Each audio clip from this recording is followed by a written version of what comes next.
Those storm clouds up above have in the last 4 or 5 hours deposited almost 100 millimeters on the East Rand, and for most of the drivers and the navigators as well as their teams, it meant different approaches and a different way of racing on day 2 here at Carnival City for the Ford 400 event.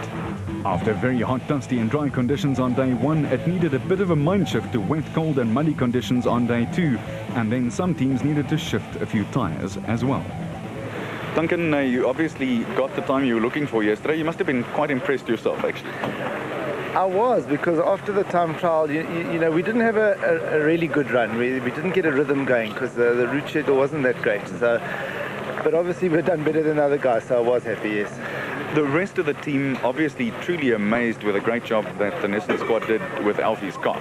Yeah, it's unbelievable. If you'd seen it just after it finished the roll, I thought it was, I didn't think it was going to start again. But yeah, they've got it up and going, and Alfie tested it last night and it sounds perfect. Zane, all smiles this morning. You put together a very good prologue yesterday. Yeah, it didn't go too bad. We got a bit lost, but we're fairly happy with the result. We have to do extremely well today to win the championship. We're only a couple of points behind Chris Visser, so it's flat out the whole way. Is that how you're going to approach it? Spare no horses? Yeah, absolutely. And conditions today, obviously, it's vastly different to yesterday. Are you contemplating tyre change, or what are you thinking?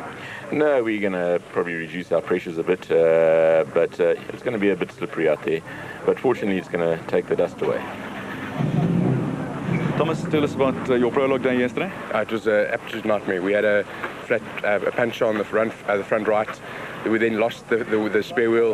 Then we couldn't get the jack off. No, it was a nightmare. Other than that, everything was fine, was it? You know, we broke the front shock as well. Steering column broke as well. So no, it was absolute nightmare. But the car's fixed, back together again. So yeah, we're hoping for a good day today. So the crew went without sleep through the night, I would imagine. Quite right. Back to Pretoria to get spares, and the car's back together. So yeah. Bevan, how do you guys approach the weather conditions as compared to yesterday? Well, we're quite lucky in that we're actually not starting first, we're starting 17th. So there's 16 guys there to sort of show us the road. And over 520 Ks, I think you just got to make up, you've got to get through the first part of the morning and hope that it starts to clear. And the track will get very fast in the afternoon. So that should help, you know. I think also with the mountain, with a rear mount car, that's a little bit of an advantage for all these sand moss, the mid mounts. So there's 3 or 4 advantages we've got over there, and I'm just going to back it off and slowly pick them off, you know. From a navigator's point of view, how different is it to work in these sorts of conditions as compared to yesterday, or doesn't it make any difference whatsoever? Well, it was very difficult to navigate yesterday. We're going around so fast in the car, your hands are bumping all over and knocking the odo, and you're constantly resetting. We'll see how it goes, honestly, I don't know. Hopefully it'll keep the mud off the stickers. Gerard, what's the attitude for today?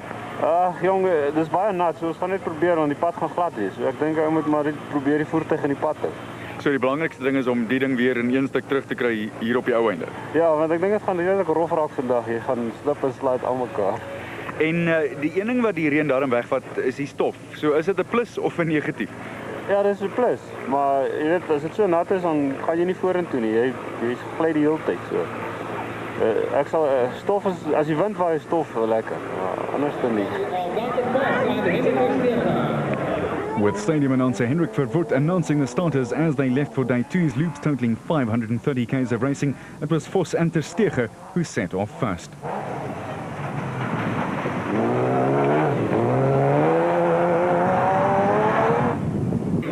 Where Smith and Fischer were next, and they were flying along just as they did on day 1. Conditions? Come on, what conditions?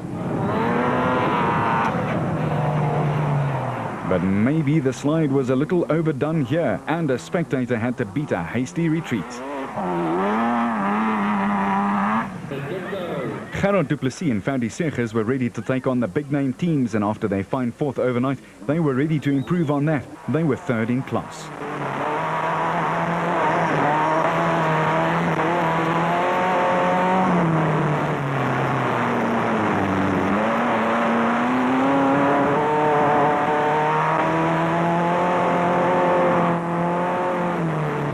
Variawa and Van Zyl had but done 2Ks and the Total Motorsport livery had been covered with mud, proof of the huge thunderstorms that had spilt its load on the East Rand.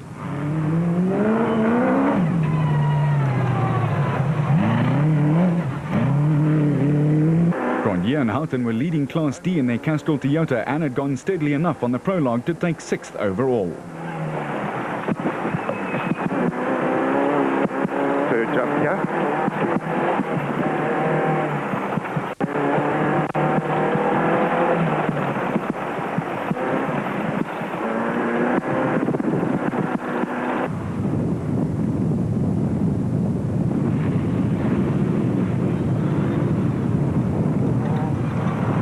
Hoppers were also going quite sweetly after the start.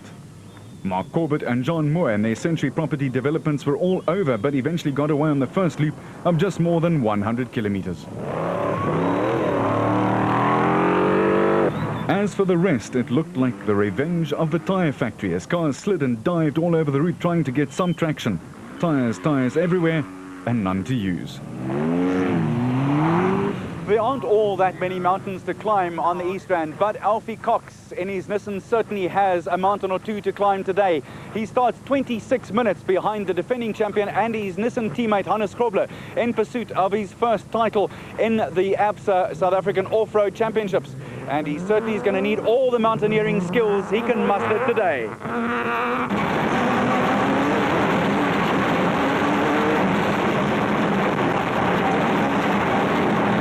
Cox started 30 minutes down on leader Voss after the time penalties he received, but the motorcycle dealer from Pietermaritzburg was about to give one of the best displays of driving of the 2005 season. As for Gary Bertelt and Siegfried Rousseau, the tree just jumped in front of his officer, I swear. Luckily, there was no serious damage. They were third overall and second in class.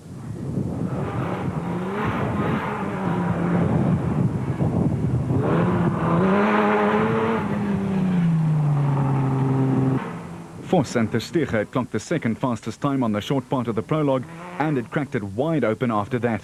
And on day 2, they just picked up where they left off. But their windscreen wipers were on a go slow, and that cost them dearly.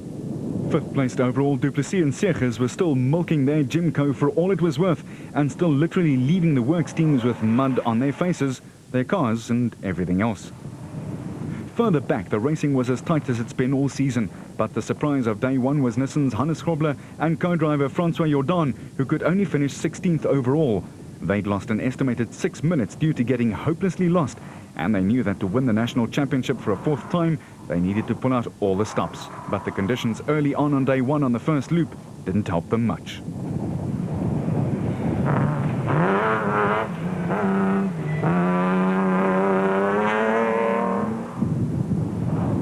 Corbett and Moore dropped back due to some serious alternator belt problems, and it would eventually lead to their retirement. Grenier and Houghton were going smoothly but had to avoid some of the traffic parked on the side at a slightly strange angle too.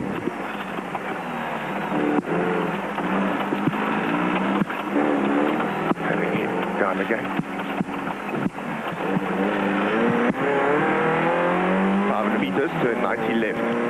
500 meters, turn 90 left.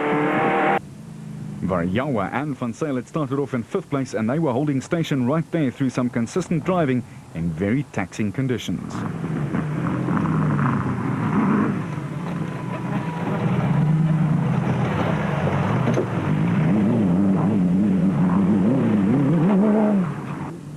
Thompson and Pooler had started off in 8th, but had dropped 2 positions in the first short loop, but they were still right on song.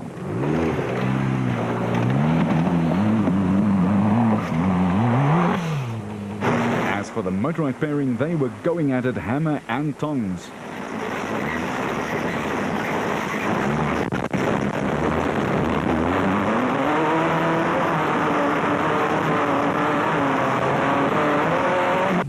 The first cars had left at 8:30 in the morning, and the sun had already started drying things out on the first loop of 100+ kilometers. The cooler temperatures also helped the cars' engines, and overheating was something to worry about later. Well, for most of the cars anyway. Schroeder and Harris were sticking to their guns, but even so they picked up almost 10 places from 28th overnight. In this sport, consistency certainly pays.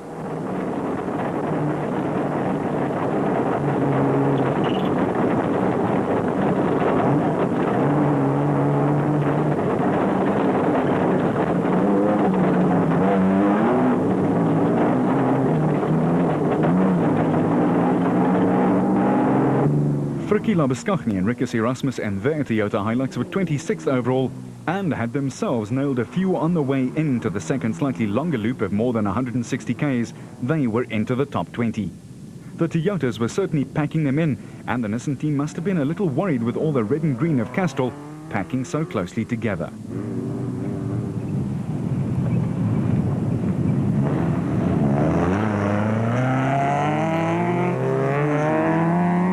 And luckily the teams were warned about the train crossings.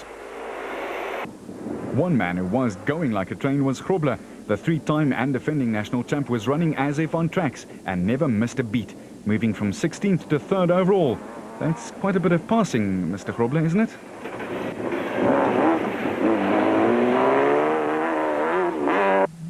Shamir Variawa was battling a faulty gearbox, but he was still handling his super production car very well.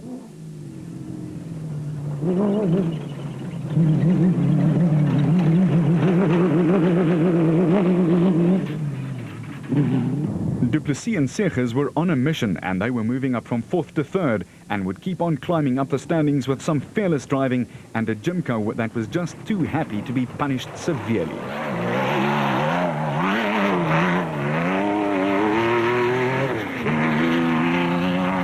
Meanwhile, Thompson continued his giant-slaying act and just piled it on the whole time.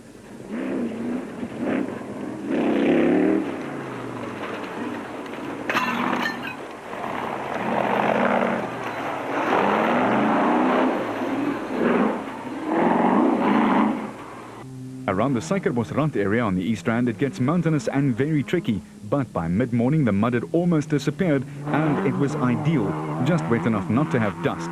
Gary Bartelt and Siegfried Rousseau were enjoying the conditions. The Superpave team with the walks led as this trio followed the same line through the water and on to the second longer loop. After that there would be a 15-minute break and then back in the saddle for exactly the same 2 loops yet again.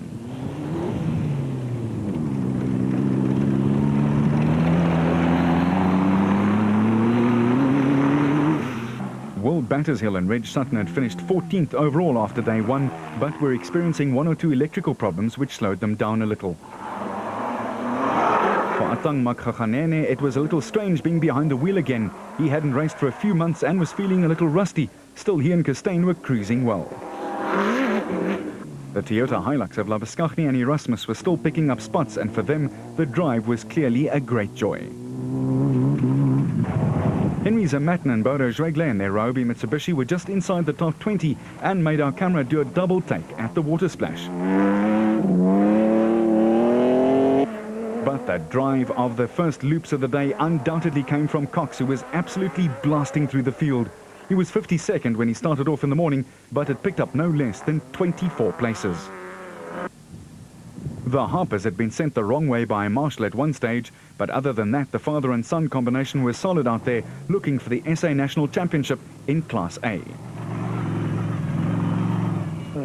The hilly and wet conditions combined to wreck a few cars' bodywork, particularly on the production cars, where the wide bodywork sometimes got in the way of a slightly faster or expedient line through a few corners.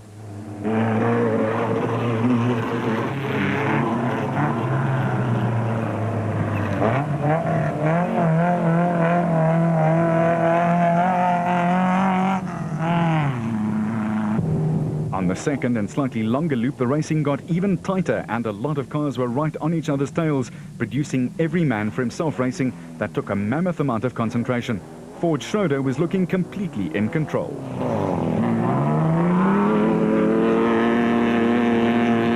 Zane Pierce in his Toyota Hilux was going well in Class E, but Marsh and Whitehouse in the Nashua car wanted to pass and made no bones about it. Okay man, go past then.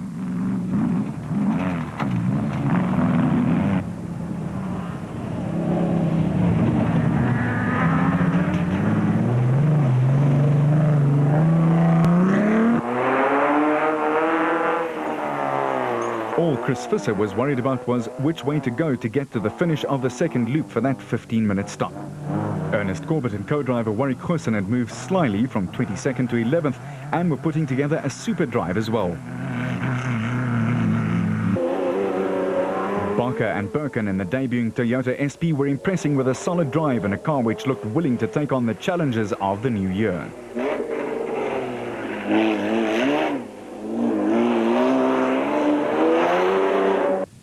Richard Schilling had starter motor power cable problems, but was able to keep things moving along very well.